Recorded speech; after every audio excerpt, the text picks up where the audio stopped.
بسم اللہ الرحمن الرحیم۔ بسم اللہ کی برکت کا واقعہ۔ کہا جاتا ہے کہ کسی علاقے میں قحط سالی پیدا ہو گئی۔ اس قحط سالی کے لپیٹ میں نہ صرف انسان بلکہ چرند اور پرند سب اس کا شکار ہو گئے۔ مویشی مالکان بے حد پریشان تھے۔ اس دوران ایک مسجد کے مولوی نے جمعہ کے خطبہ میں نہایت یقین کے ساتھ یہ بات بتائی کہ اللہ کا نام لے کر یعنی بسم اللہ پڑھ کر دریا کو حکم دیا جائے تو وہ بھی نافرمانی نہیں کرتا۔ خطبہ سننے والوں میں ایک چرواہا بھی موجود تھا۔ مولوی کی یہ بات اس کے دل میں اتر گئی اور اس بات پر اس کا یقین کامل ہو گیا۔ اس نے واپس آ کر اپنی بکریاں کھولی اور سیدھا دریا پر چلا گیا۔ اونچی آواز سے بسم اللہ الرحمن الرحیم پڑھا اور دریا کو کہا وہ اپنی بکریاں چروانے کے لیے وہ سارے پار جانا چاہتا ہے اور اسے کہا کہ مجھے اپنے اوپر سے گزرنے دے۔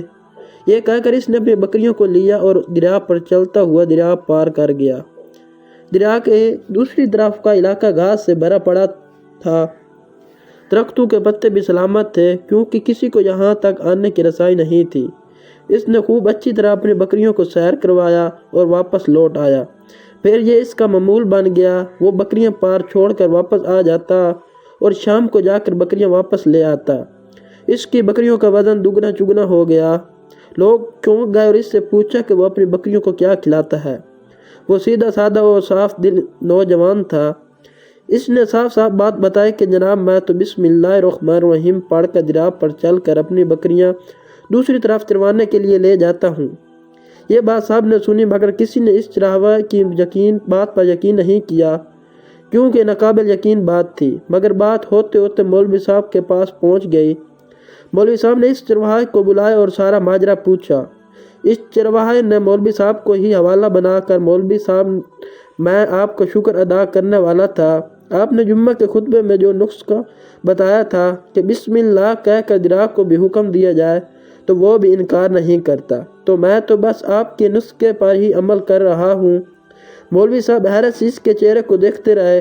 مولوی صاحب نے کہا بھائی صاحب ایسی بات تو ہم ہر جمعہ میں کرتے ہیں، فقط ان کا مقصد لوگوں کا ایمان بنانا ہوتا ہے، مگر بکریوں والا ڈٹ رہا تو میں بس بسم اللہ کہہ کر پانی پر چلتا ہوں اور بکریوں سمیت پانی پار چلا جاتا ہوں۔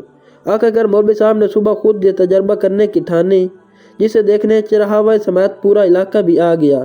مجمع زیادہ تھا۔ مولوی صاحب نے ایک دو بار سوچا کہ انکار کر دوں کہ کہیں ڈوب نہ جاؤں، مگر جو مولوی صاحب کو کندھے پر اٹھا کر لائے تھے اب وہ بھی جوش و خروش سے اللہ اکبر کے نعرے لگا رہے تھے اور مولوی صاحب کے حق میں تعریفیں کر رہے تھے۔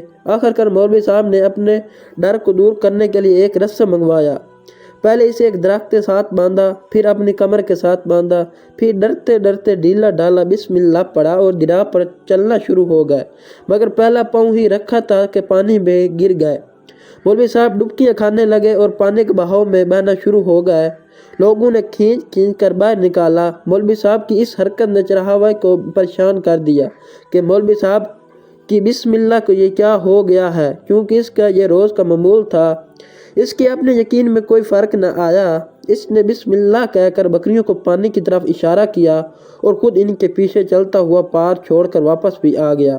لوگ اسے ولی اللہ سمجھ رہے تھے اور اس کے حق میں نعرے لگا رہے تھے، مگر وہ سب سے بے نیاز سیدھا سادہ انسان تھا۔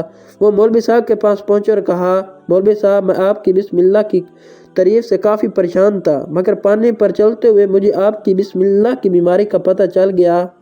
اس چرواہے نے درخت سے بندھی رسی کی طرف اشارہ کیا اور کہا مولوی صاحب یہ ہے آپ کی بسم اللہ کی بیماری، آپ کی بسم اللہ کی برکت کو یہ رسہ کھا گیا۔